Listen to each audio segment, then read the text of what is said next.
सर्वमंगलमांगल्यं सर्वकल्याणकारकं प्रधानं सर्वधर्माणां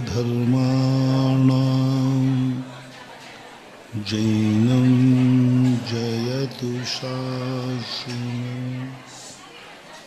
पंच परमेष्टि भगवान की, आचार्य श्री गुरुवर कुंद कुंद महाराज की, आचार्य श्री गुरुवर विद्यासागर महाराज की, आचार्य समय सागर महाराज की। परम पूज्य 108 तीर्थ चक्रवर्ती निर्यापक श्रमण मुनि पुंगव सुधार सागर जी महाराज की, मुनि संघ की।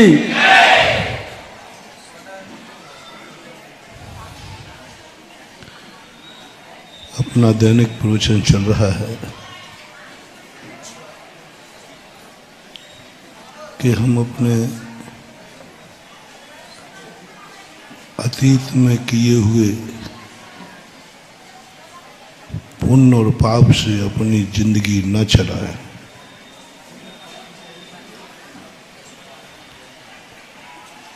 अतीत में हमने अच्छा किया, बुरा किया, इससे मेरी किस्मत क्या है, ये विकल्प मन से छोड़ देना चाहिए। और कल मैंने कहा था, बासा हमेशा अवक्ष होता है और किस्मत हमेशा बासी होती है, और किस्मत का ध्यान आना भी हमारी शक्ति का ह्रास होना है। जैसे भाषा खाने वाला धर्म की दृष्टि भी से भी निषेध है, स्वास्थ्य की दृष्टि से भी हानिकारक है, ऐसा ही किस्मत का खाने वाला व्यक्ति अपनी जिंदगी के प्रति भी अशुभ है और परमार्थ की दृष्टि से भी अशुभ है। ये दोनों कभी भी विकास नहीं कर सकते। इन दोनों की जिंदगी का अंत बिगड़े हुए रईस के समान होता है। कल ये बात कही थी, बिगड़ा हुए रईस का बेटा इसलिए बिगड़ जाता है क्योंकि उसे मालूम है कि मेरे पिता के पास तो इतनी संपत्ति है, पढ़ के क्या करूँगा। बड़े आदमी के बेटे को हमेशा देखना, उससे पूछना भाई पढ़ता क्यों नहीं है, बोले क्या करूँगा पढ़ के, मेरे बाप के पास बहुत धन है, मैं नौकरी क्या करूँगा, मेरे घर में नौकर लगे। ये जो उसकी धारणा है, ये धारणा उसके जीवन का नाश कर देती है।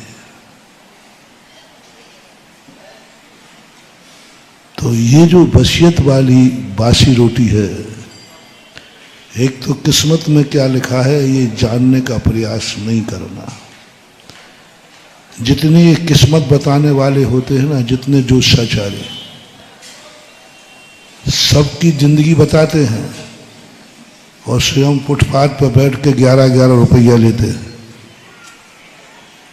तुम्हारी किस्मत में ये लिखा है। अरे भाई तू अपनी खुद की किस्मत में क्या लिखा है ये तो देख। मंत्र तंत्र वाला, हाथ देखने वाला, ज्योतिष बताने वाला, जानने वाला नहीं, कभी ये जिंदगी में सुख प्राप्त नहीं कर सकते। इनकी मौत अच्छी नहीं होती। झाड़ा फूकी करने वाले, मंत्र तंत्र से आजीविका चलाने वाले, झाड़ा फूकी करके जो आजीविका चलाते हैं, इनका अंत अच्छा नहीं होता। जो व्यक्ति हस्तरेखाएं देख करके आजीविका चलाते हैं, रोजी रोटी कमाते हैं, पैसा कमाते हैं, इनका जिंदगी का अंत अच्छा नहीं होता। जो व्यक्ति धर्म से आजीविका चलाता है, धर्म की क्रियाएं करके, जैसे जो जिस धर्म को मानता है उसको, जो जिस धर्म को नहीं मानता है उसके लिए कोई दोष नहीं है, लेकिन जो जिस धर्म को मानता है उसके बदले में यदि वो आजीविका के लिए धन लेता है, समझ लेना इसकी दुर्गति निश्चित है। जैसे विधानाचार्य पंडित, ये क्या कर रहे हैं?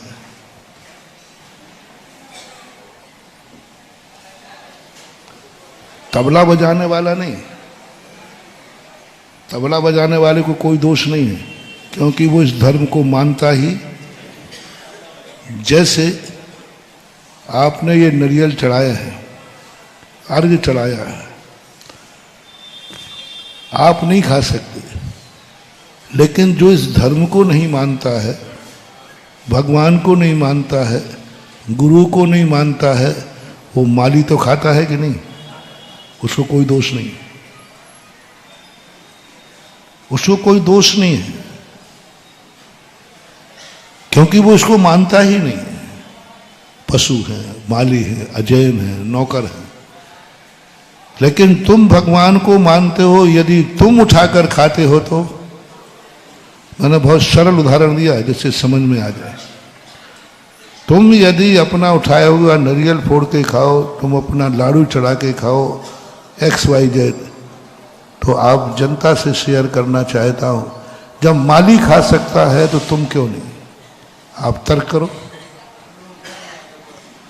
माली खा सकता है तो तुम क्यों? माली भी मनुष्य है कि नहीं? और आप भी, तो दोनों में क्या अंतर है? अपना चढ़ाओ और अपनी उठा के लाओ, खाओ आराम से। जैन परंपरा क्या है? जो चढ़ाता है वो कभी उसको खाता नहीं है, और उसकी जाति भी नहीं खाएगी, साधर्मी भी नहीं खाएगा। भारत में मात्र एक जैन दर्शन है जिसमें निर्माल की चर्चा है।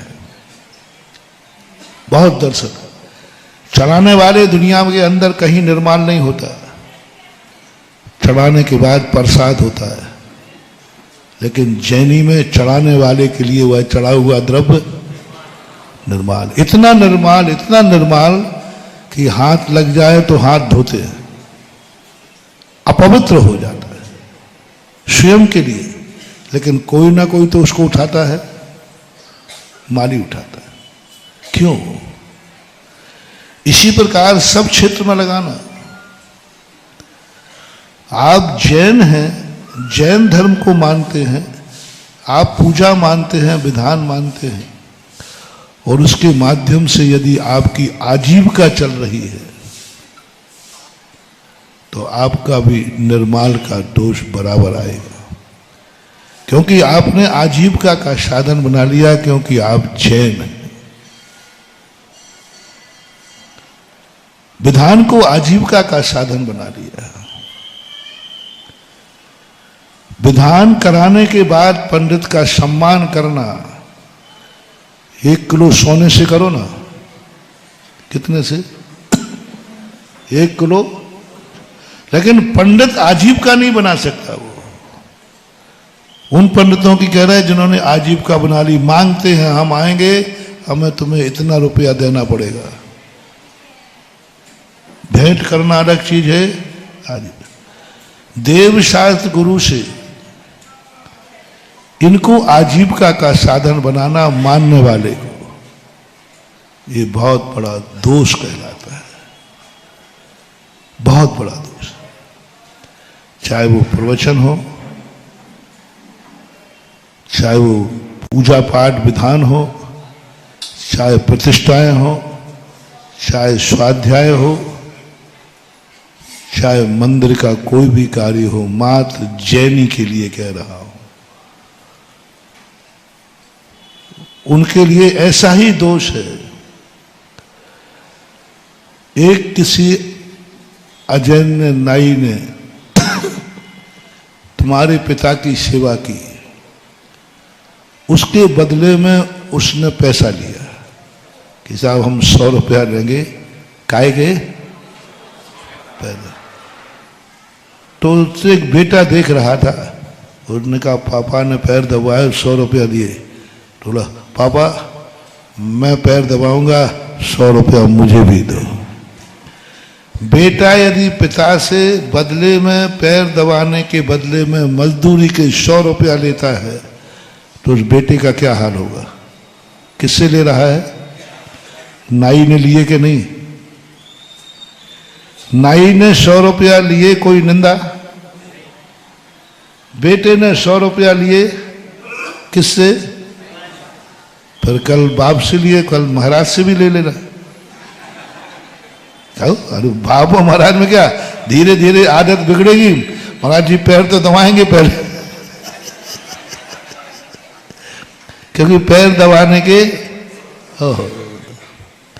एक नौकर और मजदूर अपने पूज्य पुरुष की सेवा करता है तो वो पैसा लेने का अधिकारी है, क्योंकि वो उसके पूज्य नहीं है, क्योंकि वो उसके लिए पूज्य, नाई के लिए पिता नहीं है, वो एक मजदूर के लिए गुरु नहीं है, वो एक मजदूर के लिए भगवान नहीं है। वो तो कहता है किसी का काम करा, मुझे तो मजदूरी। लेकिन वही सिस्टम यदि बेटा करे तो बेटा के पूज्य है, वो पिता के पैर दबाने का मजदूरी लेता है तो उसको ऐसे कर्म का बंध होता है, कई कई भवों तक उसे अनाथ होना पड़ेगा, बिना माँ बाप के जन्म होगा सम्मूर्छनों में, क्योंकि उसने पिता की सेवा को आजीविका बना लिया। रिपीट कर रहा हूं, माँ बाप की सेवा को उसने क्या बना लिया? आजीविका। कभी मत बनाना, क्योंकि वो तुम्हारे पूज्य पुरुष हैं, वो तुम्हारे उपकारी हैं, उनकी सेवा को कभी आजीविका का साधन नहीं बनाना। वो तुम्हें क्या देंगे?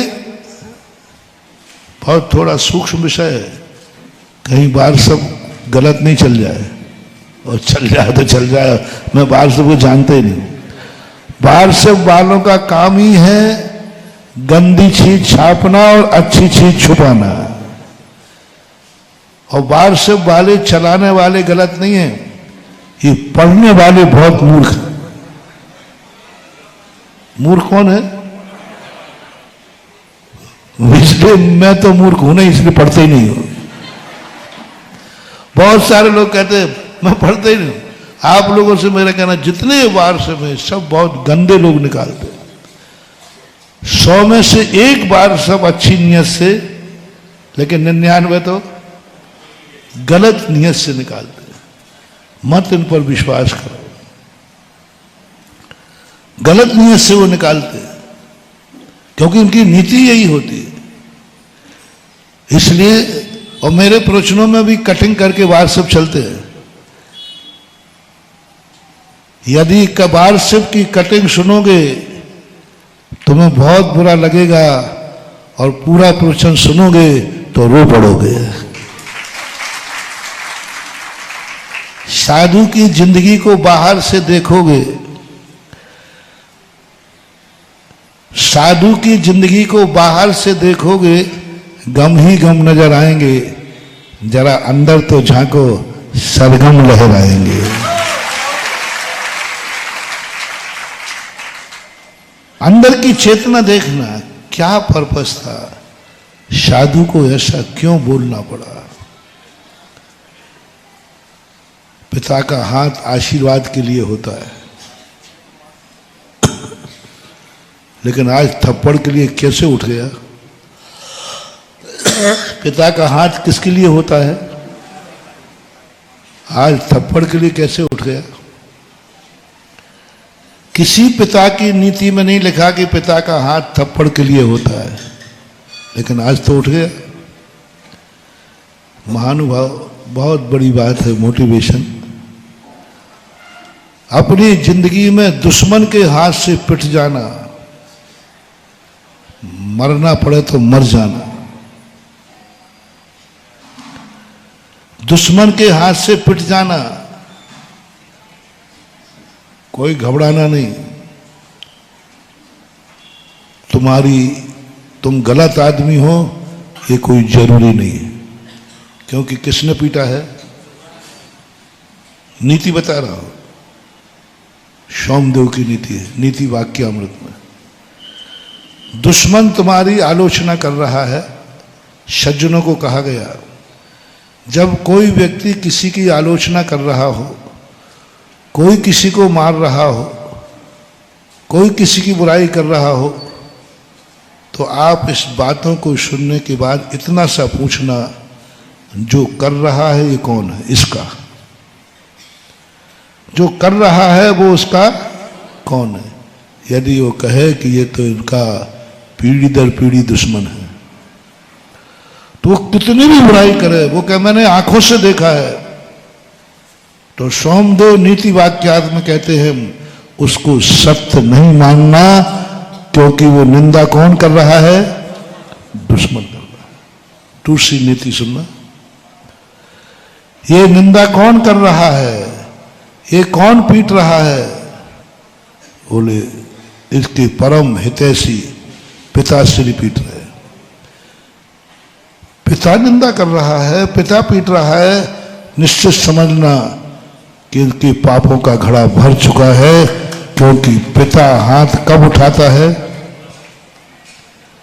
पिता हाथ कब उठाता है? जब सिर से बाहर हो जाता है। माता पिता एक ऐसी नियत वाले होते हैं जो बेटों के 100 गलतियां माफ करते हैं, नजरअंदाज करते हैं, नजरअंदाज कर देते हैं, कर लिया होगा बेटे ही तो है। लेकिन जब 101 में हो जाती है,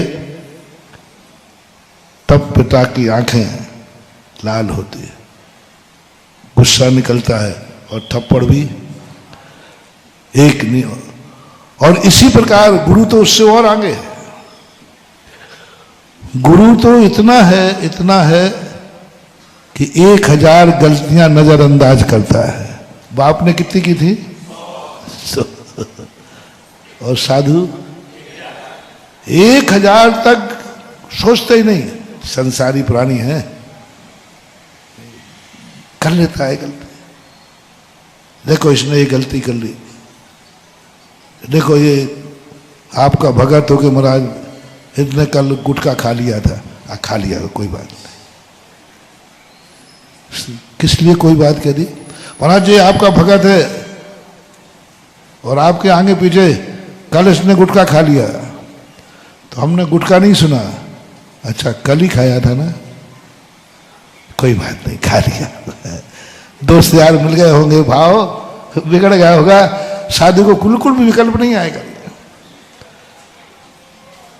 खा लिया होगा, कोई बात। ग्रस्त है, गलतियां नहीं करेगा तो फिर क्या करेगा? 1000 गलतियां साधु माफ करता है। यदि साधु ओरिजिनल पर उतर जाए ना तुम्हारा गुरु, तो तुम आशीर्वाद के लायक नहीं बचोगे। इतनी गलतियां हैं तुम्हारी। मेरी दृष्टि में कह रहा हूं, मेरी यानी साधु की दृष्टि में, मेरे यानी शास्त्र की दृष्टि में, मेरे यानी भगवान की दृष्टि में।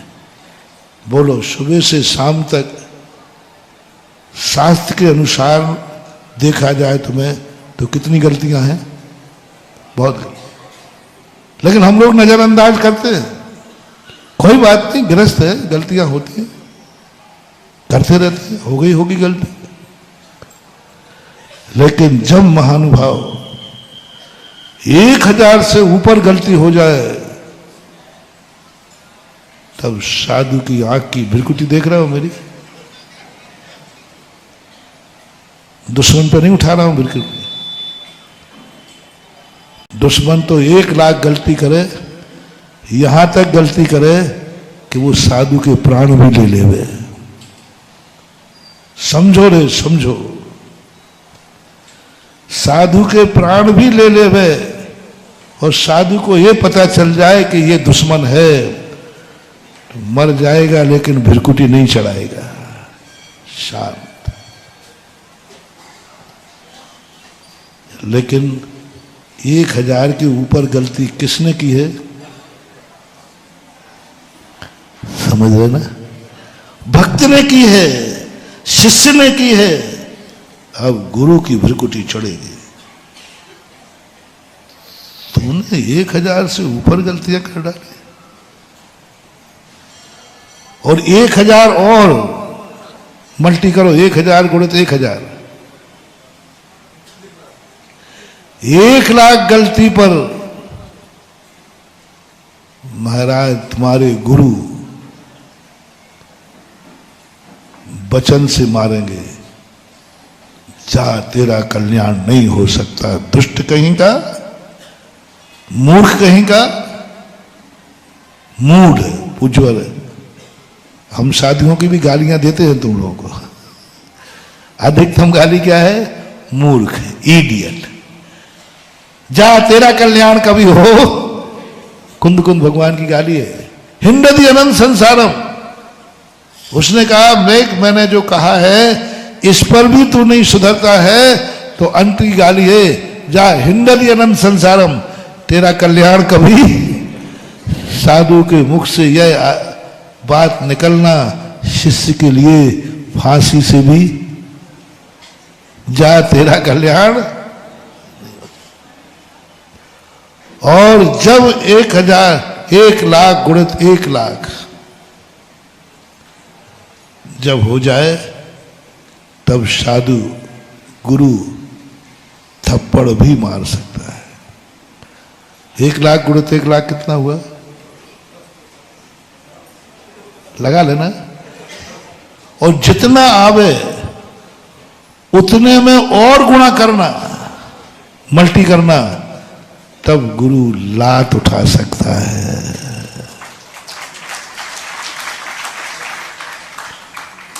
जैन दर्शन में तो ये उल्लेख नहीं मिला, अन्य दर्शनों में गुरु ने लातों से भी निपटाया। अन्य दर्शन में मिलता है। इतनी गलतियों के बाद, क्योंकि भिरकुटी चढ़ाई, मुंह से कठोर शब्द बोला, हाथ उठाया, पैर उठाया, किसने? नाम बोलो उसका। किसने? किसने? किसने? समझ लेना, गुरु तुझे अपना भक्त मानते हैं।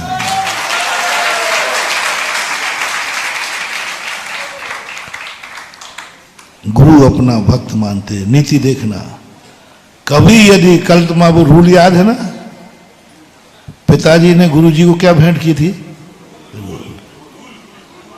क्योंकि क्या पड़ी है भिरकुटी ताड़ने की, क्या पड़ी है अपने मुंह को खराब करने की, क्या पड़ी है इस हाथ को खराब करने की?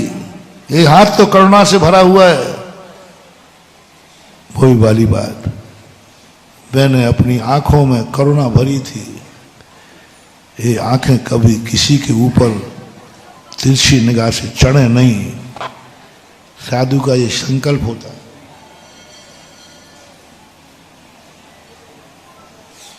आंखों में भी क्रोध नहीं, करना नहीं चाहिए, ये हम लोगों का नियम है। मुंह से अशुभ शब्द नहीं निकलना चाहिए, ये हमारा लोगों का मुख चंद्र थे अमृत झरे। ये हाथ से कभी किसी को मारना नहीं चाहिए। हाथ को संकल्प दिया है कि हाथ जब भी उठेगा किसी के मारने के लिए, ये नियम है मेरा। नहीं सुन रहे हो ना? पैर तो कभी उठेगा ही नहीं, ये पक्का नियम है।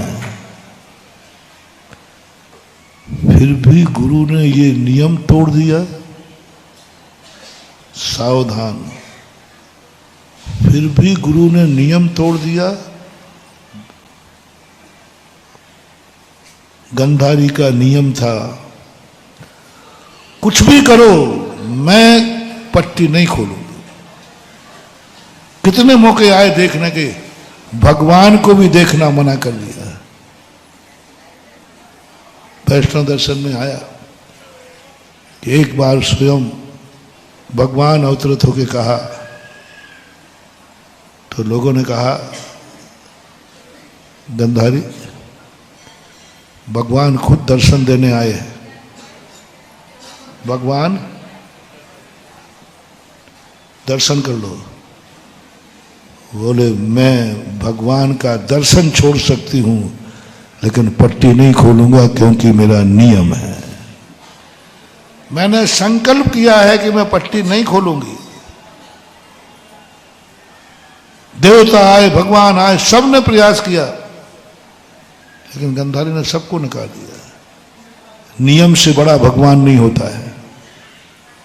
क्या कहा? जिस भगवान के दर्शन के लिए नियम तोड़ना पड़े, उस भगवान का दर्शन सज्जन पुरुष कहेगा आपके दर्शन के लिए मुनि पद तो नियम तोड़ना पड़ेगा, मैं आपका दर्शन नहीं करना। मुझे डरना मत जाना भगवानों से। वो भगवान कहेगा जिसके दर्शन के लिए नियम तोड़ना पड़े।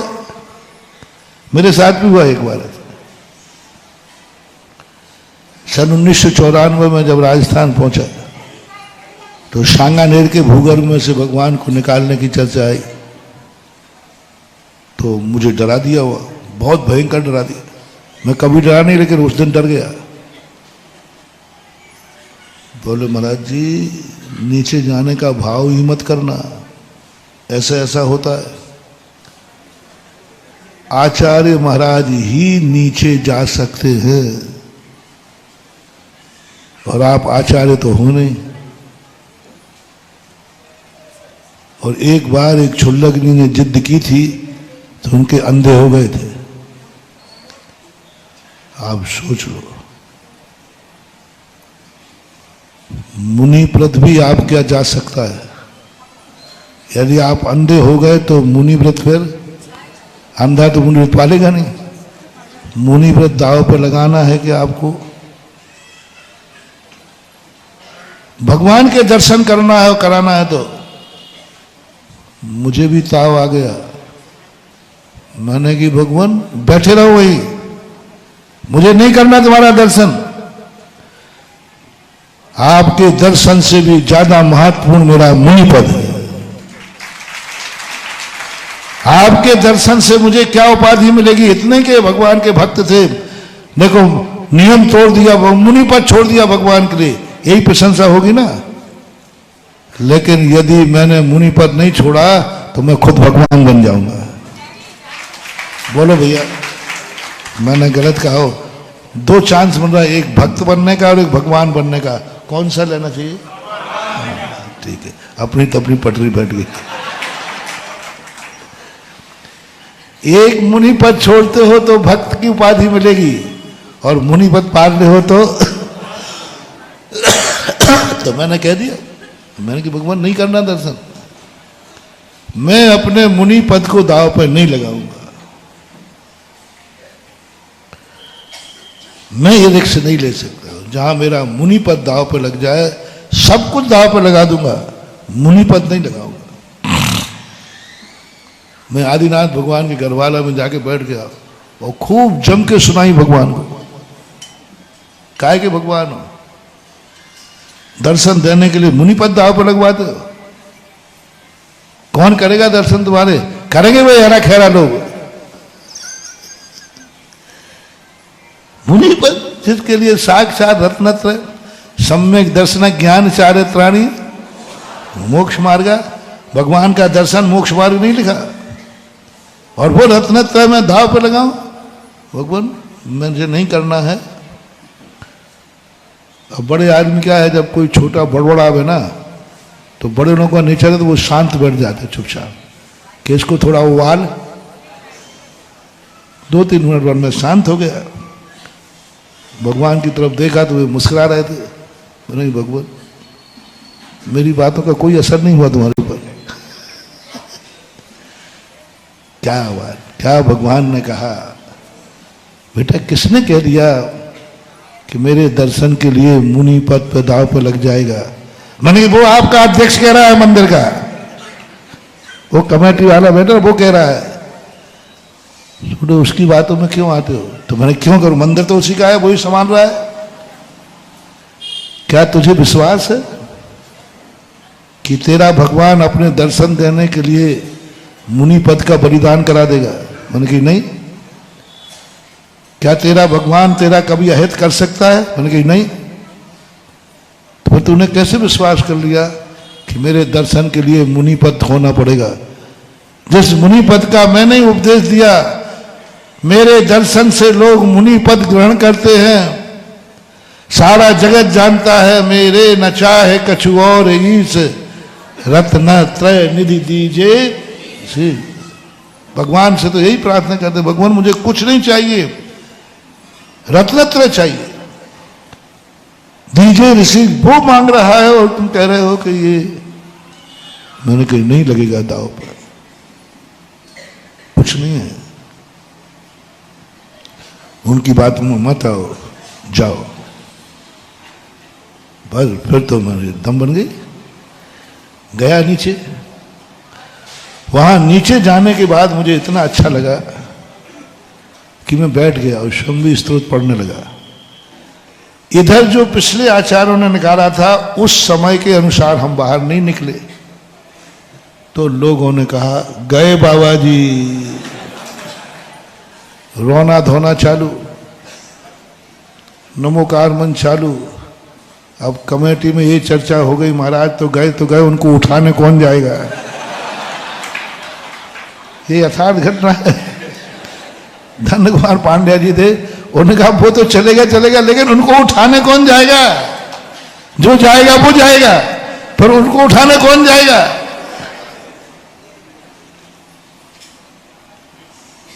और सब में हर आंख में आंसू थे, सब रोने लगे।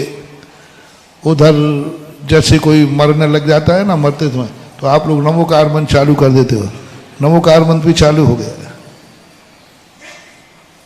और हम उससे दूने टाइम पे लौटे, ठीक दूना। और बाहर निकल आए, लोग आंखें फाड़ के देखे महाराज ही हैं कि कहीं भूत तो नहीं आ गए। और लोगों ने जब मुझे बताया तो मैंने कहा भगवान ये क्या तुम्हारा किया। बोले सुन, जिसकी एक बार मरने की हवा उड़ जाती है उसकी उम्र लंबी हो जाती है। क्योंकि मैं एक बार मर चुका और मरने पर रोना पड़ता है, तुमने रो भी लिया, अब मैं जल्दी मरने वाला नहीं।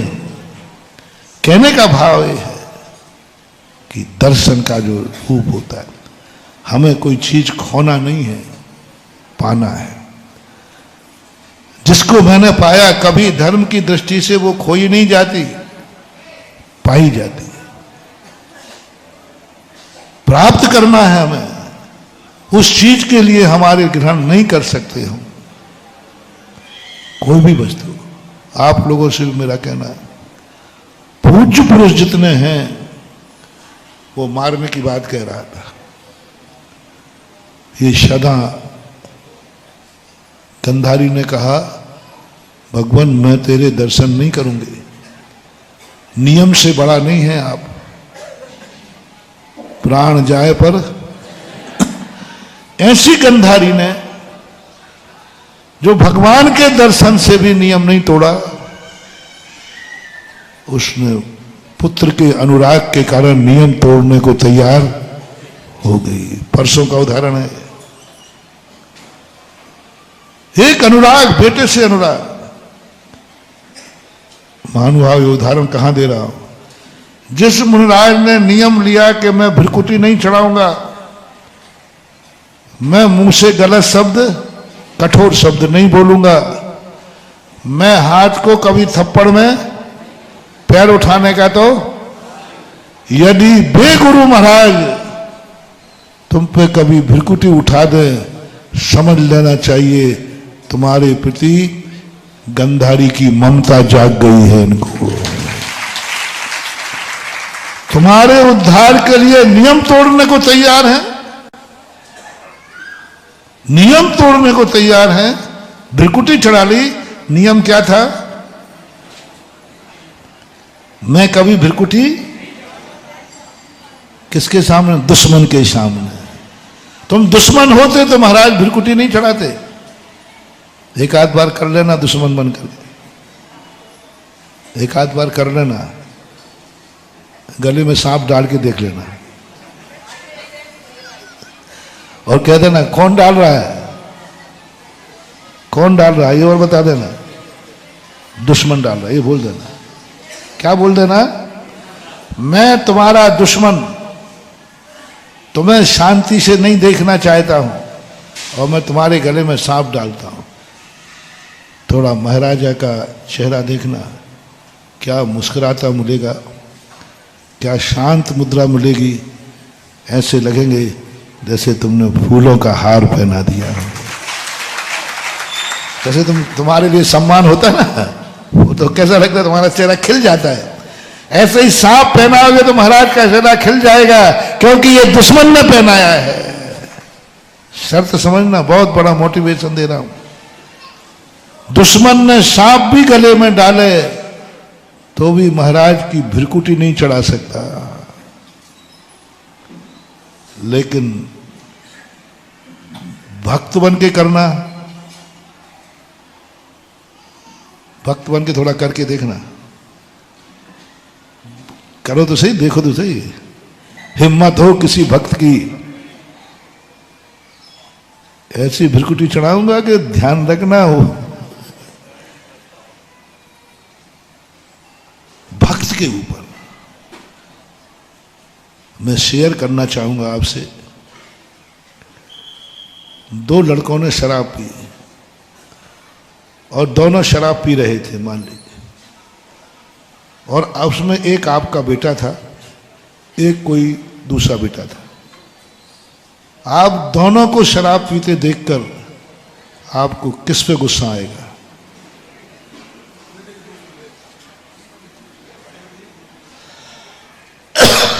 एक अपरिचित है जिनको तुम जानते नहीं, या पड़ोसी का है, और एक तुम्हारा बेटा है और तुम बहुत अच्छे कुल के हो। तुम्हारे बेटे के प्रति तुम्हें बहुत अच्छा है कि हमारा बेटा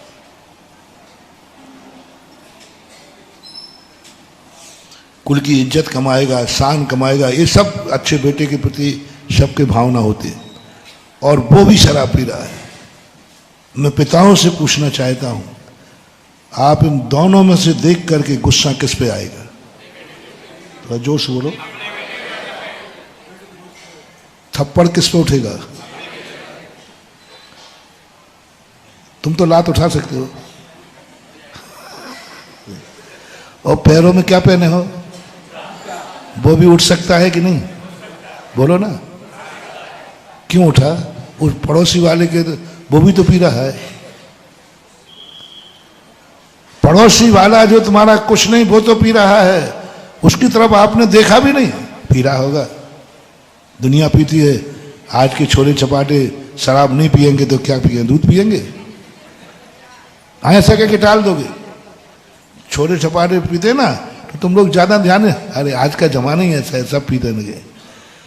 अब आ गई बेटे की बात, अब कहो ना, हाँ बेटा भी पीते ही रहता है। आंखें लाल हो गई, थप्पड़ उठा दिया, गाली निकल गई बेटे को।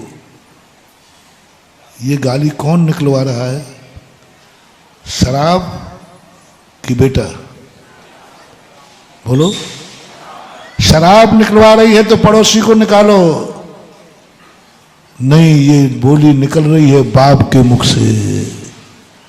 बेटा और बाप के संबंध के कारण गाली है, शराब के कारण गाली नहीं है।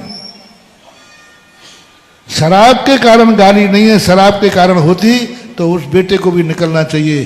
गाली है किसकी? संबंध के कारण। मैं बाप हूं और ये बेटा है, इसलिए बाप जब गाली देवे समझना चाहिए बाप ने मुझे बेटा मान लिया है। कल रमुआ की बात याद है? रामचंद्र जी कहलवाना है कि रमुआ कहलवाना है? रामचंद्र जी कहते थे कि वो कुछ नहीं कहेंगे, सीधे साधे चले जाएंगे, कुछ नहीं बोलेंगे, गले में सांप डाल देना, कुछ नहीं बोलेंगे वो, साधु का नियम है। बस एक स्थान पर साधु नियम तोड़ देता है। कुंदकुंद भगवान को हमने देखा, वो नियम तोड़ के बैठे। कुंदकुंद भगवान अपने यहां बहुत अच्छे महाराज माने जाते, जिनके मुख से सदा अध्यात्म निकलता है, बहुत प्रिय वचन निकलते हैं, सारी दुनिया जानती है। एक कुंदकुंद आचार्य महाराज हैं जो बहुत सरल सज्जन, मुख से कभी कुछ बोलते ही नहीं है, बहुत सीधे। और महाराजों की नहीं कह रहा हूं, समंतभद्र महाराज तो बहुत थोड़े, ऐसा मान लो गांधी जी और सुभाष चंद्र बोस दोनों देश के नेता थे कि नहीं? दोनों का लक्ष्य एक था। गांधी जी क्या कहते थे? पिटो पिटो पिटो। और डंडा किस लिए लिए थे? पीटने के लिए नहीं, कोई पीट के गिरावे तो उसको पकड़ के खड़े हो जाए। और सुभाष चंद्र बोस, तुम मुझे खून दो मैं तुम्हें। ऐसे हमारे यहां भी दो आचार्य हुए हैं। कुंदकुंद स्वामी महात्मा गांधी जैसे थे और समंतभद्र महाराज बोस थे।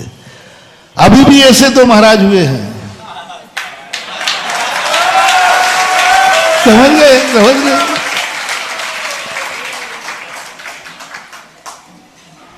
समझ गए ना?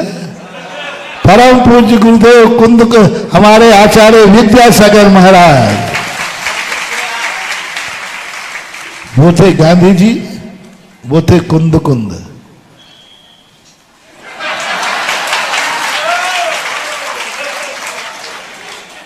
मेरा नेचर है सुभाष चंद्र बोस का और मेरा नेचर है परम पूज्य समंतभद्र महाराज का। लेकिन दोनों का लक्ष्य क्या था बोलो? और महानुभाव, जब भी कोई चीज में आजादी चाहिए, नरम और गरम दल दोनों चाहिए। ये ध्यान रखना, ये देश स्वतंत्र नरम दल से नहीं हुआ है, ये देश गांधी जी से स्वतंत्र नहीं हुआ है। तुम लोग गलत भूले हैं। ये देश की जो स्वतंत्रता मिली है ना, ये सुभाष चंद्र बोस की ललकार से मिली है। लेकिन क्या होता है, जब कोई तेज होता है ना, तो दुश्मन इसको तो चाबी नहीं दूंगा, गांधी जी को दे दूंगा। ये दुश्मन का तरीका होता है।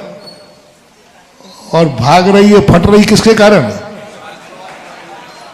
सुभाष चंद्र बोस के कारण से देश आजाद हुआ।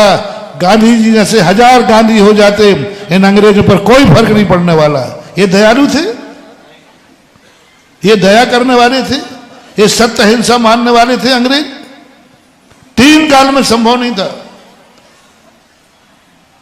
अंग्रेज जैसे दुष्ट लोगों के लिए फूट डालो नीति करने के लिए भारत देश कभी आजाद नहीं कर सकता था। उनकी आजादी का कारण है सुभाष चंद्र बोस। जब ये नारा लगा, तुम मुझे खून दो मैं तुम्हें, आओ, सबसे ज्यादा मरने के लिए डरता है अंग्रेज। संसार में सबसे ज्यादा डरपोक जाति है। ये पीट सकते हैं, लेकिन 2-4 कोड़े मार दो ना तो भारत का 1 सैनिक और अंग्रेजों के 18 सैनिक का रेशा था। अंग्रेज कितने चाहिए? 18, और भारत का 1 सैनिक। राजू दीक्षित ने एक कोटेशन निकाला था ब्रिटिश गवर्नमेंट की फाइल से कि भारतीय कितने सैनिक हैं। ब्रिटेन उसका 18 गुना करके अपने सैनिक भेजता था। ये थी हमारी नीति। तो जब 1 सैनिक 18 को निपटाएगा, और क्या कह दिया, तुम मुझे खून दोगे मैं तुम्हें, बस इस नारे ने इन अंग्रेजों ने कहा भागो नहीं तो अपना खून। ऐसे ही हमारे यहां बहुत वाद विवाद हुए हैं।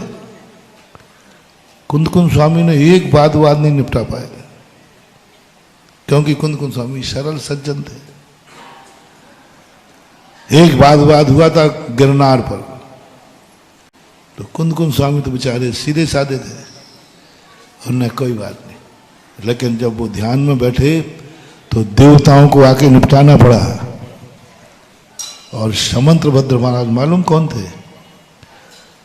वो आचार्य हुए हैं जो हर नगर के बाहर जैन धर्म की प्रभावना के लिए, एक राजा के नगर के बाहर एक घंटा लगता है, जिसको किसी को ललकारना, युद्ध करना है तो वो घंटा बजा दो, वो घंटा बजाते ही राजा समझ जाता है कोई ललकार रहा है। तो दो युद्ध होते, एक शस्त्र युद्ध होता था, एक वाक युद्ध होता था। जब विदिशा के अंदर पहुंचे तो समंत्रभद्र महाराज से पूछा, कौन है तू? बोले, मेरा परिचय जानना चाहते हो? कहां से आए हो? बोले, प्रथम पाटल पुत्र मैं, प्रथम पाटल पुत्र मध्य नगर्या भेरी मया ताड़ता। मैं पाटलिपुत्र पटना के राजा की भेरी बजा करके आया हूं। उसके बाद मैंने उज्जैन के राजा की भेरी बजाई है। हे विदिशा के राजा, यदि कोई सूरमा तुम्हारे सामने हो तो मैं तुम्हारे राज्य में भेरी बजाने आया हूं, जैन धर्म की। यही आवाज थी। तुम्हें बोझा, कौन है मैं? तो क्या उन्होंने बात कही, कबीरो हम, शास्त्रो हम, मंत्रज्ञो हम, और तो क्या आज्ञा सिद्धम, जो मुंह से निकल जाता है वही सत्य हो जाता है कोई तुम्हारे राज्य में वाक युद्ध करने वाला? वाक युद्ध होता था और बराबर वही कानून था वाक युद्ध, जो हार जाए उस युद्ध में जो सजा होती थी ना, वो इसमें भी थी। लेकिन समंत्रभद्र महाराज पटना में भेरी बजा के आए, उज्जैन में ऐसे 4-5 नाम दिए, अंत में जब विदिशा के भेलसा, उस समय इसका नाम भेलसा था, भेलसा, भेरी मया ताड़ता। कोई है? संवाद हुआ, जीते। ये जैन धर्म ऐसे नहीं बचा है, इस जैन धर्म को समंत्रभद्र महाराज ने बचाया है। हाँ, लेकिन श्रेय कुंद को ही जाएगा। ये देश को आजाद सुभाष चंद्र बोस ने किया है, लेकिन श्रेय महात्मा गांधी को ही जाएगा। जाना भी चाहिए, कोई बात नहीं। तो आज की स्थितियों को क्यों हाथ उठा? संबंध के कारण। पिता ने जब गाली दी, बेटे को दी, पड़ोसी से बोले ही नहीं, देखा ही नहीं, पड़ा रहा। इसी प्रकार महानुभाव, जब कोई गुरु तुम्हें डांट देवे, भ्रिकुटी चढ़ा लेवे, थप्पड़ मार देवे, समझ लेना गुरु के अंदर मेरे प्रति ममता जागी है। तभी वो आज हमारे मोह के कारण हमें सुधारने के लिए अपना नियम भी तोड़ने को तैयार हो गए। गंधारी नियम तोड़ने को तैयार हो गई। साधु ने कहा, मैं अपना नियम तोड़ता हूं, क्योंकि इसको सुधारे बिना नहीं रहूंगा। सुन रहे हो रे सागर वालों? भ्रिकुटी तानूंगा, तनी हुई है, कठोर बोलूंगा, बोल रहा हूं। कल परसों तो मैंने कहा था थप्पड़ भी उठ सकता है। वो तुम बोलो एक बार बोलना अच्छे रहता है, बोलो ना, लात भी उठ सकती है। जिस दिन लात तुम्हारे ऊपर उठ जाए, समझना महाराज ने नियम तोड़ दिया मेरे लिए महाराज ने नियम तोड़ दिया। नियम था मैं कभी किसी को लात तोड़ दिया, समझ लेना तुम्हारे साधु में गंधारी की ममता जाग गई है कि तुम्हारे लिए नियम भी तोड़ सकते हैं। नियम भी तोड़ सकते हैं। मैं पूछ रहा हूं, भगवान करे ऐसा नहीं होवे, लेकिन हो जाए, देखो हो जाए, ये सागर है और सागर में सुधा सागर है, कुछ भी हो सकता है। जैसे वो बॉम्बे शहर के लिए कहा था ना, कल ही तो कहा था। तो जब मैंने एक शब्द बोला, बोले महाराज एक डायलॉग आता है उसमें टीवी में मोबाइल में, क्या ये बॉम्बे है, यहां कुछ भी हो सकता है, और ये सागर है, सागर में सुधा सागर है। आगे आप बोलो।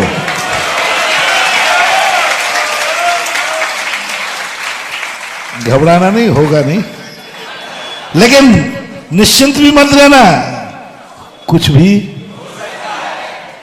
तो मैं पूछ रहा हूं तुमसे, प्रार्थना करो कि नहीं हो, भावना यही है, लेकिन हो गया यदि, तो थोड़ा पहले से शेयर कर लूं, थोड़ा हो गया तो तुम्हारी फीलिंग क्या होगी, तुम्हारी फीलिंग क्या होगी, तुम्हारी फीलिंग क्या होगी। बहुत कठिन है महानुभाव। कल मैंने कहा था जैनियों में वो दम नहीं है, क्या तुम्हारी फीलिंग होगी। ओहो, गुरुदेव को हमसे इतना राग, अपना नियम तोड़ दिया, अपनी मर्यादा तोड़ दी, अपनी भाषा समिति का उल्लंघन कर दिया, नियम तोड़ दिया। नियम कब तोड़ता है व्यक्ति, है ना। मेरे प्रति इतना राग, सागर के प्रति इतना राग, उस समय तुम्हारे आनंद की। और कोई पूछे, देखा महाराज ने तुझे लात मार दी, और ले ले आशीर्वाद, और जा महाराज के पास और बुला ले, क्या तुम्हारे आवाज निकलेगी। हाँ यार, मैं महाराज को इतना समझता नहीं था, मैं महाराज को इतना नहीं समझता था, गलती हो गई, मैंने गलत नंबर डायल कर लिया, वो गलती हो गई, महाराज तो अति कर गए, बहुत अति गई, लात मार दी। आज बताओ, जिस दिन ये हो गया उस दिन सागर में चर्चा क्या बचेगी, 3 बत्ती पे चर्चा क्या होगी, व्हाट्सएप में क्या चर्चा। देखो भैया, कल युग में, और यदि किसी ने वीडियो बना ली तो व्हाट्सएप चलेगी और सारे भारत में। ओहो, देखो भैया, इतनी अति होती, अति। बोलो आज तक कैसे भी मुनिराज हुए, मुंह से अकेले बोलते थे, इन्होंने तो काश अपने हृदय पे, छाती पे हाथ रख के पूछना। कोई पूछे कि देख तुझे लात मार दी, तो उस गुंडे ने क्या कहा था कल, जो किसी की आंख दिखा दे तो आंख निकाल लेता है। और जब पिट रहा था, दोस्त ने पूछा, क्यों रे तू तो आज पिट रहा है। चुप रहे, बाप पीट रहा है। क्या तुम्हें उस समय गुरु पद याद आएगा? क्या उस समय तुम्हें आएगा कि मेरे गुरु है? कोई बात नहीं, लात पड़ने पर, आशीर्वाद मिलने पर तो सारी दुनिया गुरु कहती है, कोई जरूरी नहीं कि वो चेला हो, क्योंकि आशीर्वाद मिल रहा है। सारी दुनिया कहती, अजैन भी कह देगा। क्या उस समय तुम्हारे मन में भाव आ जाएगा? कोई कहा देख तुझे लात, बोले चुप बैठ, गुरु ने मारी है। आशीर्वाद में गुरु मानना कठिन नहीं है, लात मारने पर भाव आ जाए, गुरु ने मारी है। और कहा, बोले मूर्ख, ये आशीर्वाद नहीं है, आशीर्वाद में कुछ नहीं रखा। महाराज जी मुझे सबसे ज्यादा चाहते। बोले क्या सबूत है? बोले इन पैरों को छूने के लिए दुनिया मरती है, जिन पैरों ने मुझे छू लिया है। क्या सोच है, क्या मचा रखा है ये सब। हम भगवान के भक्त, हम गुरु के भक्त, पाखंडियों कहेंगे। उस समय तुम्हारे अनुभूति आ जाए, जिन पैरों को दुनिया छूना चाहती है उन पैरों ने आज मुझे छू लिया है। धन हो गया, धन हो गया। तुम में इतनी ताकत नहीं है, ये ताकत देखना है। तुम्हें तो एक ही शब्द में थोड़ा ही सा बोल दिया, बस अब रात भर नींद नहीं आ रही, दिन बना रहे हैं। दो लोग, अरे भैया देखो महाराज जी को ऐसा बोलना चाहिए, हम तो महाराज को सब कुछ मान रहे हैं, भगवान मान रहे हैं, सब मान रहे हैं, और महाराज लगे हैं धोने के लिए। तो भैया धोऊंगा नहीं तो क्या कीचड़ डालूंगा, धोने तो है ही।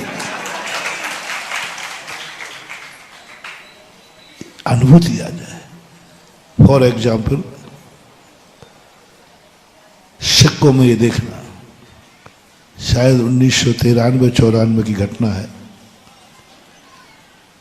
उनके यहां बहुत बड़ा समर्पण गुरु के प्रति, और वे गुरु चयनित किए जाते हैं।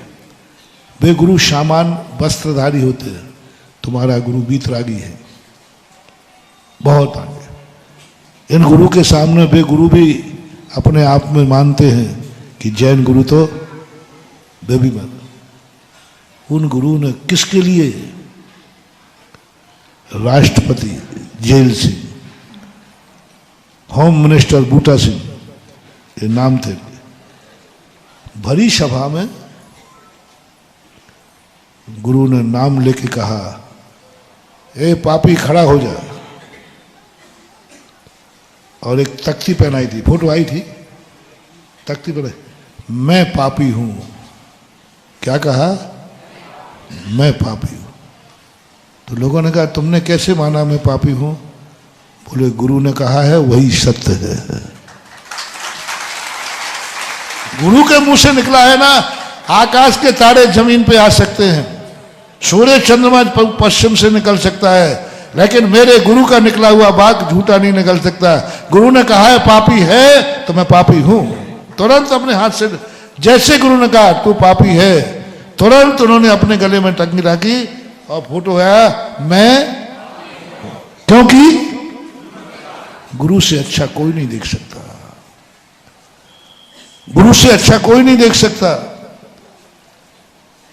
और गुरु ने कहा जाओ इस सभा में जितने लोग जूते चप्पल पहन के आए उनके सब पे पालिश करो अपने रूमाल से, और जितने लंगर में भोजन करने आए उन सबके, ये आप लोगों को भी याद है कि नहीं? और पद कौन सा था उनका? पद कौन सा?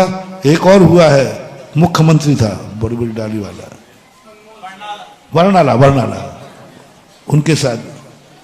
और वो गए जूतों पे साफ कर रहे हैं, बर्तन साफ कर रहे हैं और अवभाग्य मान रहे हैं। इतना अवभाग्य माना, इतना अवभाग्य माना, ओहो आज मैं धन हो गया क्योंकि गुरु ने मुझे पापी कह दिया।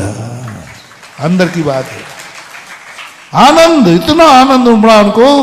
ओ सब लोग उनके पैर पड़ रहे हैं कि आज तुमने क्या पुण्य किया कि गुरु ने तुम्हें पापी कह दिया। वहां तरसते हैं गुरु के मुख से निकृष्ट शब्द सुनने के लिए।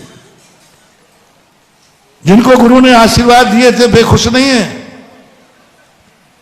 लोग उनको, ओहो तुमने कितने बड़े भागी हो कि आज गुरु ने तुम्हें पापी कह दिया, आप धन्य हो गए। क्योंकि क्योंकि क्योंकि डॉक्टर की दृष्टि में रोग और गुरु की गति में दोष पकड़ में आ जाए तो बेड़ा पार है। डॉक्टर की दृष्टि में रोग, कई बार होता है ना, बीमारी पकड़ में आ जाए, नहीं अब कोई डर की बात नहीं है, बीमारी पकड़ में। डॉक्टर की दृष्टि में रोग और गुरु की दृष्टि में दोस्त पकड़ में आ जाए महानुभाव, मिठाइयां बांटो, बल्ले बल्ले, अब कोई भी मुझे गड़बड़ नहीं, क्योंकि मेरा दोस्त गुरु की दृष्टि में आ गया। अब मेरा सुधार हुए बिना, डॉक्टर की पकड़ में रोग आ गया, अब हम स्वस्थ हुए बिना ये खुशी बांटो। और तुम्हें तो क्या, बस सारी दुनिया को तुम्हारी बुराइयां पता, गुरु को नहीं चलना चाहिए, मम्मी पापा को नहीं चलना चाहिए। सबसे ज्यादा झूठ मत बोलना, तुम में कोई कमी है, कोई बुराई है, तुम गलत कार्य कर रहे हो, सबसे ज्यादा तुम किससे छुपाओगे? किसका डर लग रहा है? बस यही तुम्हारे विनाश का कारण है। तुम्हें छुपा किसको रहे हो? दुश्मनों को पता चल जाए, दुनिया को पता चल जाए, और मम्मी पापा को पता नहीं चल रहा है। और गुरु महाराज को, अरे महाराज आपको तो पता चलना ही नहीं चाहिए। यही तुम्हारा भवितव्यता खोटी है। और यदि तुम्हें गलती करने के बाद ये भाव आ जाए, ये दोष मेरे माँ बाप को पता चल जाएगा, मेरा दोष मेरे गुरु को पता चल जाए, बस एक बार गुरु को पता चल जाए, मुझे विश्वास है फिर ये दोष मेरे में रह ही नहीं सकेगा। प्रयास करेगा, गुरु को पता चल जाए, वो दोस्त से कहेगा यार मेरा बता देना, मैं गुटखा खाता हूं, क्योंकि महाराज को पता चलते मैं महाराज की आज्ञा नहीं टाल पाऊंगा। महाराज को पता चल जाए कि मैं गुटखा खाता हूं, क्योंकि और किसी की तो मैं मानूंगा नहीं, और महाराज की बात टालूंगा नहीं। और तुम कैसे उल्टे मालूम, दो दोस्त थे और एक ने शिकायत कर दी महाराज ये गुटखा खाता है, अब वो भी मेरा भगत था, अब मेरे सामने क्या हिम्मत के वो मना कर दे, उसने छोड़ दिया। और नीचे आके कहता है तूने मेरी शिकायत की, आज से तू मेरा दुश्मन, आज से तू मेरा दुश्मन। और ऐसी दुश्मनी हो गई कट्टर, और अच्छे जिगरी दोस्त थे, दुश्मनी। मुझे पता चला महाराज जी आपके यहाँ वो बनाना गुटखा छोड़ गया, उनमें दुश्मनी हो गई। मैंने उसको बुलाया, मैंने कहा भाई कल से चालू कर दे, गुटखा खाना इतना खतरनाक नहीं है, गुटखे के त्याग के कारण दुश्मनी बढ़ना ये तो जन्म जन्म का बैर है, गुटखा से तो एक ही भाव जाएगा, कसाए तो जन्म जन्म जाएगा। आओ भाग्य मानना चाहिए था तुझे, कम से कम मेरी शिकायत कर दी तो मेरा दोष। अब सब घटाते जाना, कोई कहानी सुनाऊं तो समझ लेना कि पत्थर अभी लौट के आने वाला है। काश तुम्हारी कोई शिकायत मेरे पास करे और तुम्हें पता चल जाए तो उसके प्रति तुम्हारा क्या भाव होगा, दुश्मनी का कि मित्रता का? बस यही तुम्हारे विनाश का कारण है। और तुम्हारा कोई दोस्त यदि गुरु से कह दे, तुम्हें पता चले, तो गुरु के पहले उसके पैर छूने जाना, भाई तूने मुझे बचा लिया, मेरा दोस्त गुरु तक भेज दिया, बस मेरा बेड़ा पार हो गया। उस समय आपकी अनुभूति क्या होगी? बस यहीं से पकड़ लेना कि तुम भक्त हो या कुभक्त हो, तुमने गुरु को समझा है या नहीं समझा, तुम बाप को समझे हो या नहीं समझे, फीलिंग क्या हुई, पिटने पर कह रहा हूं,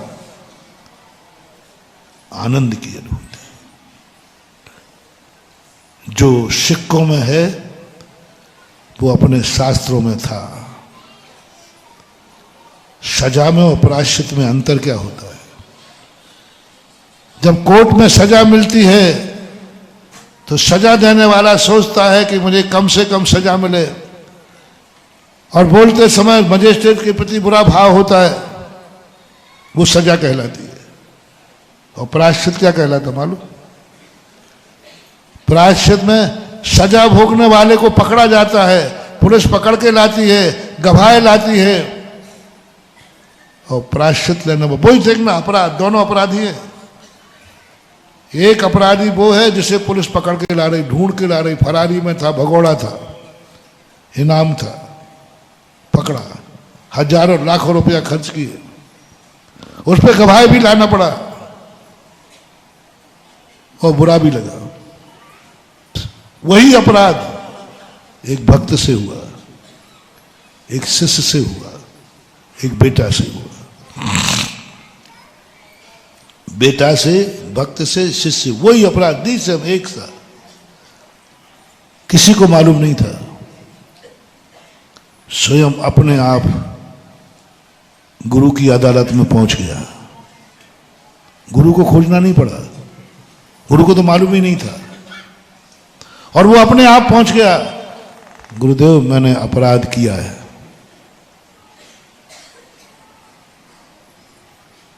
किसको मालूम है? बोले साहब किसी को मालूम नहीं, अपराध किया है। दूसरा पॉइंट, वहां अदालत में क्या कह रहा था? मजिस्ट्रेट का दिमाग ठीक हो जाए, ये तो सजा मिले ही नहीं, मिले तो कम से कम मिले। और हमारा भक्त देखना जो क्या भावना करता है, हे भगवान गुरुजी कम प्रायश्चित न दे देवे। दो शिष्य गए थे, एक ने शिष्य ने कहा गुरुदेव कल से बुखार आ रहा है और 2 दिन से अंतराय भी आ रहा है, थोड़े चक्कर भी आ रहे हैं। गुरु ने कहा अच्छा बुखार भी आ रहा है, चक्कर भी आ रहे हैं? हाँ साहब। जब गुरु को पिघलता देखे, महाराज जी एक और मेरे से फलानी गलती हुई थी, उसका प्रायश्चित दे दो। अब क्या खाक प्रायश्चित दे दो, वैसे ही मर रहा है, अब क्या प्रायश्चित दूं? उपवास दे नहीं सकता, 2 दिन से अंतराय, मालाएं फिर दे नहीं सकता क्योंकि सिर दर्द हो रहा है। तो महाराज कहते अब क्या दूं? वो चाहिए ही रहा था कम से कम दो, ये कह रहा था बेईमान शिष्य। अब देखना दूसरा शिष्य जो ईमानदार था, मूलाचार की घटना है, मूलाचार में लिखा हुआ है, वो गया, बोले महाराज जी को मालूम चल गया कि हमारे अंतराय हैं, हमें बुखार आ रहा है, तो एक कम प्रायश्चित देंगे। तो कहते महाराज जी बुखार नहीं, आहार बहुत अच्छे हुए थे, बहुत बढ़िया हुए थे, स्वास्थ्य ठीक है? अरे महाराज पूरा एकदम ठीक है, बहुत अच्छा है, बहुत बढ़िया चल रहा है। अच्छा अब महाराज जी एक गलती और हो गई, उसका प्रायश्चित दे दो। अब उसको भी बुखार था, उसको भी अंतराय आया था, उसने क्यों छुपाया?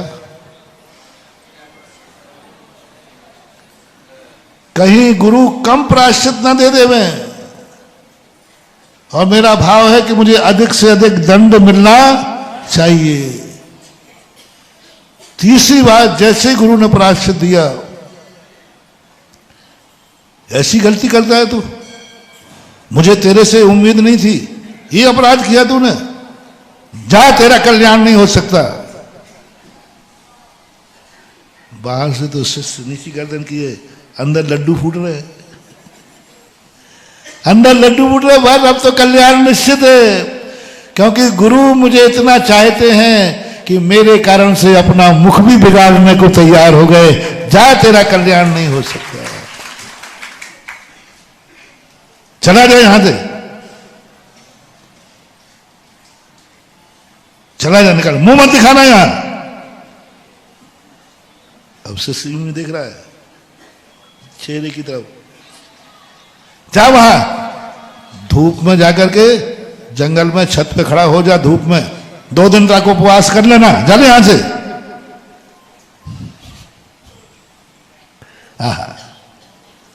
धन्य हो गया गुरुदेव। आज ये कठोर शब्द मैंने दुश्मनों के मुख से हजारों बार सुने, आज गुरु के मुख से धन्य हो गया।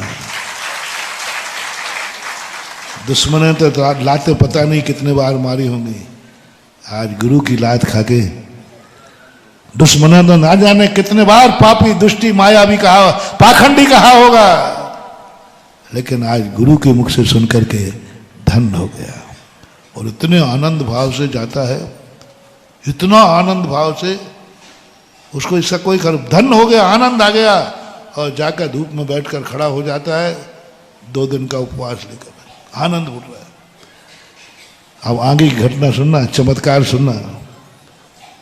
गुरु महाराज, वो शिष्य था, अपराधी था, ओहो इसको मैंने इतना डांट दिया, प्रायश्चित दे दिया, इसके बावजूद ये नमोस्तु करता रहा। धन हो गया गुरुदेव, धन है, जय हो जय हो। इसके मन में क्लेश नहीं आया। ये तो अभाग्य मान रहा है। मेरी गाली को अभाग्य, मैंने पापी कह दिया तो भी पैर पड़ के गया। ओहो, तुरंत गुरु महाराज पीछे उठाते हैं और जहां शिष्य को, उस अपराधी शिष्य को सजा दी थी, वहां जाकर के वो तो ध्यान में बैठ गया, आनंद में डूब गया, वो धन हो गया। उसकी गुरु महाराज उस अपराधी शिष्य की 3 प्रदक्षिणा लगा करके नमोस्तु करके आते हैं।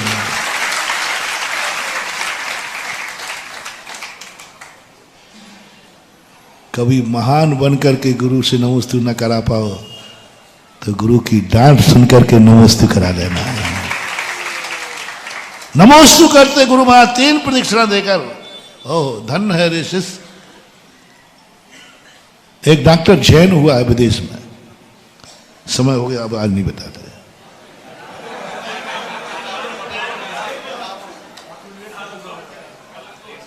उसके यहां कोई शिष्य बनने जाता है तो गुरुदेव बहुत ज्ञानी है, डॉक्टर जैन, बहुत बड़ा विदेश में एक गुरु हुआ है। वो एक इतना सा डंडा रखता था। जैसे तुमने कहा गुरुदेव मैं आपका शिष्य बनना चाहता हूं, कुछ नहीं सुनता, दे डंडे, इतने डंडे गिनती नहीं, सिर में मारा, यहां मारा, जहां देखो मारना, 10-25 डंडे, जब तक उसका हाथ नहीं थके या डंडा नहीं टूटे छूटते ही नहीं। और मां के सब भागो रे भागो, मार डाला इसने तो, सब भाग। अंत में उसके 5 शिष्य बने।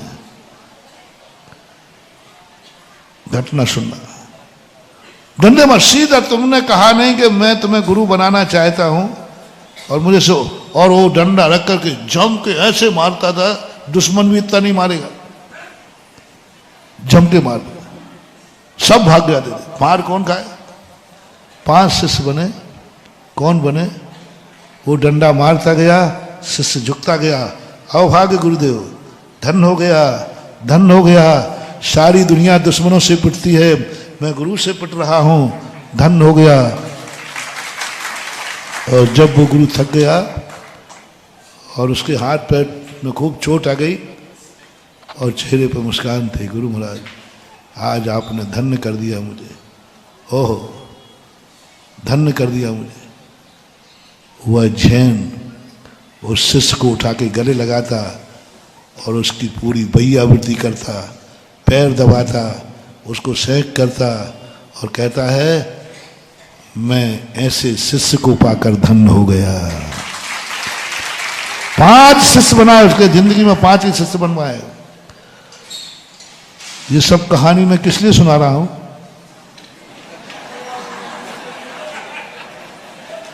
सुन रहे हो रे सागर वालों? इसलिए सुना रहा हूं कि अभी कुछ नहीं बिगड़ा, अभी 2 दिन, कल वहां 2 दिन बाकी हैं, और नहीं तो तैयार करके रखो अपनी अपनी पीठें। और प्रवचन के बाद लौट के जाओ तो घर में रखो हल्दी चूना, आओ नमक की पुटरिया सिकाई के लिए। महाराज जी ऐसा करोगे तो सब भाग जाएंगे, हमें कोई डर नहीं, 5 तो बचेंगे। ये था स्थिति। क्या आनंद की अनुभूति की बात कह रहा हूं। और यदि तुम्हें ये भाव आ गया, एक और दूसरा सुनने, पिता के यदि गलती करने पर पिता पीटे तो क्या मानना है? अभाग्य। फीलिंग क्या करना है? अब मैं धन्य हो गया, मेरा कल्याण से, गुरु हो और चाहे। और दूसरा पॉइंट देता हूं, जिंदगी में एक नियम ले लेना, कुछ भी करके करना, माँ बाप के हाथ से और गुरु के हाथ से कभी मत पिटना। दुर्बंध के हाथ से पिट के मर जाना, लेकिन कभी माँ बाप के हाथ से मत पिटना, गुरु के हाथ से मत पिटना। क्योंकि प्रवचन के प्रारंभ में हमने कहा था, दुश्मन तुमने कोई गलती नहीं की तब भी पीट सकता है, लेकिन बाप कब पीटेगा? जब पाप का घड़ा भर जाएगा, जो मैंने कहा ना 100 गलतियां, गुरु 100 बाप 100 गलतियों के बाद क्रोध आता है और गुरु को जब इतना घड़ा भर गया तब क्रोध आया। महानुभाव, जिंदगी में एक नियम ले लेना, बाप के हाथ से कभी मत पिटना। अपनी जिंदगी ऐसी कभी मत बनाना, अपना आचरण कभी ऐसा मत करना, ऐसा कृत्य मत करना कि जो हाथ आशीर्वाद के लिए है वो थप्पड़ के लिए, ऐसा मत करना। जिस भगवान दुनिया को गले लगाने हैं और वो भगवान तुम्हारे दरवाजे गला उतारने पहुंच जाए। रावण और विभीषण में क्या अंतर था? एक भाई को राम ने गले लगा दिया और एक भाई को राम ने गला उतार दिया। ये प्रयास करना, वो तो मैंने ये कहा था गलती हो जाए तो, लेकिन पहला प्रयास क्या करना? ये गलती मैं नहीं करूंगा क्योंकि मुझे मम्मी पापा का डर है, मैं उनके हाथ से नहीं पिटना चाहता हूं। सावधान। गलती करने के पहले क्या सोचना? बोले कर क्यों नहीं रहा है? बोले देख, मेरी जिंदगी में मेरा एक ही नियम है कि मैं ऐसी कोई गलती नहीं करूंगा जिससे मम्मी पापा। दूसरा नियम लेना कि मैं जिंदगी में ऐसा कोई कार्य नहीं करूंगा कि मेरे गुरु को आंख की भ्रिकुटी। ये अपराध करने के पहले की बात, अपराध के बाद की बात तो मैंने बता दी। तो फिर आज तुम दादागिरी मत दिखाना, नहीं तो पापा हाथ उठाए, पापा हाथ मत उठाना, खबरदार। क्योंकि गुरु ने कहा है पाप के हाथ से मत पिटना। नहीं, पाप के हाथ से, बाप के हाथ से पिटना नहीं, बाप का हाथ कभी पकड़ना नहीं। मोटिवेशन ले, बाप के हाथ से कभी पहले, और पीटे तो कभी रोकना नहीं, रोके तो कभी रोकना नहीं। बाप के मुंह से गाली सुनना नहीं, और गाली निकले तो उनका मुंह बंद। कभी भूल कर नहीं कहना पापा आपको ऐसी गाली नहीं देना चाहिए, कभी मत कहना महानुभाव, कभी मत कहना। बाप के मुख से गाली सुनना नहीं, और बाप गाली देवे तो कभी उनको कभी चुप नहीं करना। भूल कर गलती मत करना, भाव भी मत करना कि बाप को गाली नहीं देना चाहिए, बाप को हाथ नहीं उठा, हाथ पकड़ना नहीं, चुप करना नहीं, बाप की गाली सुनना नहीं। ऐसा प्रयास करो कि उसको गाली देना ही, फिर भी यदि हो गया है तो बाप को गाली देने से मुंह बंद मत करना। कभी गुरु का हाथ मत पकड़ना, कभी गुरु की लात मत पकड़ना। महाराज लात मत मारो, पहली बात तो प्रयास करना, और यदि मिली जाए तो रोकना नहीं, कभी मत रोकना स्वप्न में कि गुरु महाराज ऐसे शब्द ना बोले, ये भाव भी मत करना। दुश्मन से कह देना देख अब तूने निकाली गाली तो खबरदार, कभी गुरु से मत बोल देना। गुरु बोले उनको कभी चुप नहीं करना, बाप हाथ उठाए तो उनका कभी हाथ नहीं पकड़ना। ये नीति आपके लिए है। आओ, अभी नहीं मार रहा हूं मैं,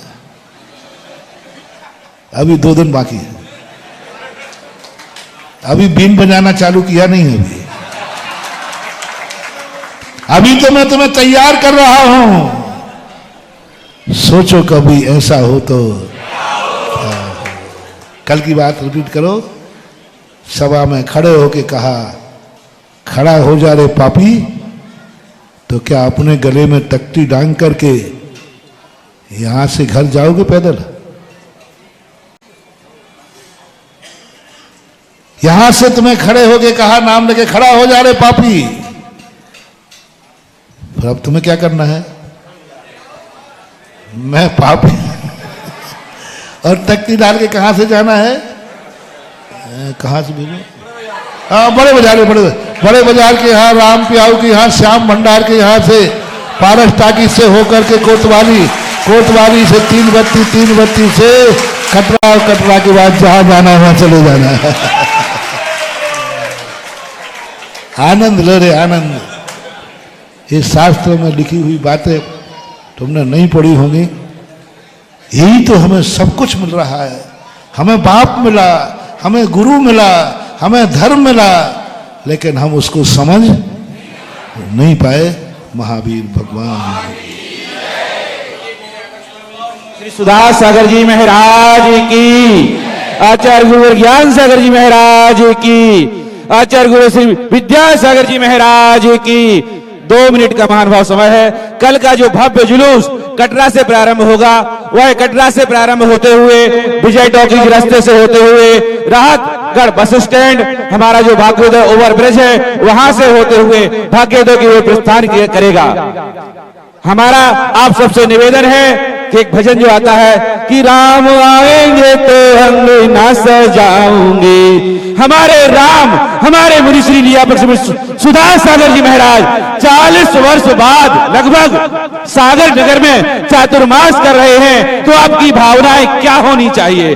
हमारी भावनाएं होनी चाहिए कि जहां जहां से जुलूस निकले, हर एक घर के बाहर रंगोली बनी हो, तोरण द्वार सजा हो, बंदर बार बना हो, और साथ ही साथ दीपक भी जले हो। जलाओगे कि नहीं जलाओगे? जलाओगे कि नहीं जलाओगे? रंगोली सजाओगे कि नहीं सजाओगे? और ऐसी सजाना कि 7 तारीख के लिए गुरुदेव ने कहा था कि 7 तारीख को इतिहास बन गया, 11 तारीख को वो रिकॉर्ड टूट गया, और 20 तारीख को वर्ल्ड रिकॉर्ड बनना चाहिए। भाई तालियों में दम होना चाहिए। क्या बनना चाहिए? वर्ल्ड रिकॉर्ड बनना चाहिए। और ऐसा रिकॉर्ड बनना चाहिए कि वो रिकॉर्ड कभी टूटे ही नहीं और गिनीज बुक में वो रिकॉर्ड दर्ज हो। इसके साथ आज आषाढ़ शुक्ल क्या है? त्रयोदशी। आज का ही वो दिन है जिस दिन मुनि श्री को नेवावर में सन 2019 में निर्यापक पद प्रदान किया गया था।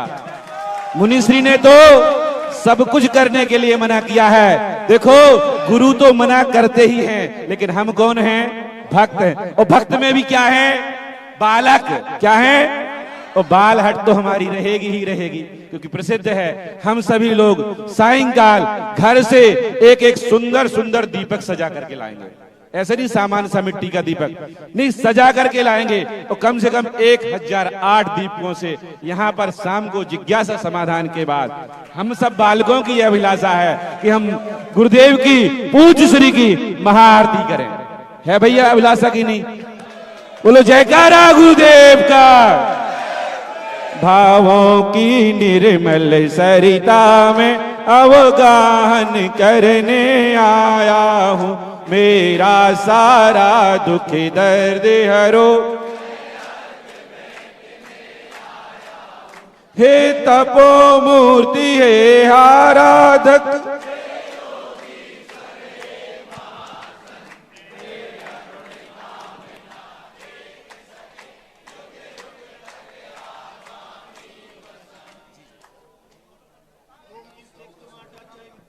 ओम ह्रीम श्रीम परम पूज्य 108 आचार्य विद्यासागर महामुनिंद्रा, जिनके पावन पुनीत चरणों में जल फल आदि प्राप्त अर्घम निर्पामति। ओम ह्रीम श्रीम परम पूज्य 108 आचार्य समय सागर जी महामुनिंद्रा, जिनके पावन पुनीत चरणों में जल फल आदि प्राप्त अर्घम निर्पामति। ओम ह्रीम श्रीम परम पूज्य 108 परम पूज्य निर्यापक श्रमण मुनि श्री सुधासागर जी मुनिंद्राय, जिनके पावन पुनीत चरणों में जल फल आदि प्राप्त अर्घम निर्पामति। नमोस्तु महाराज। देखिए, यहां से ठीक 6 बजे मुनि श्री प्रस्थान करेंगे पठा मंदिर, उसके बाद 14 महिला आश्रम, हाँ महिला आश्रम, फिर पठा मंदिर के बाद सिंघई मंदिर, फिर रामपुरा मंदिर, उसके बाद कटरा पहुंचेंगे। समय का विशेष ध्यान रखना है आपको। चलिए।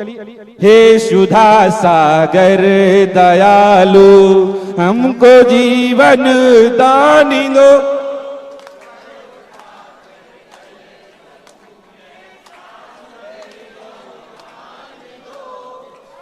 सकूं तेरे निकट,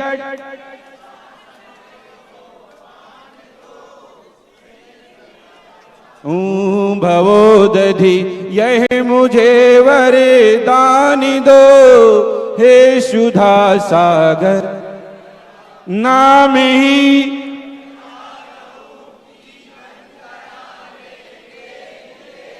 भेंट में कुछ भी नहीं लाया चढ़ाने,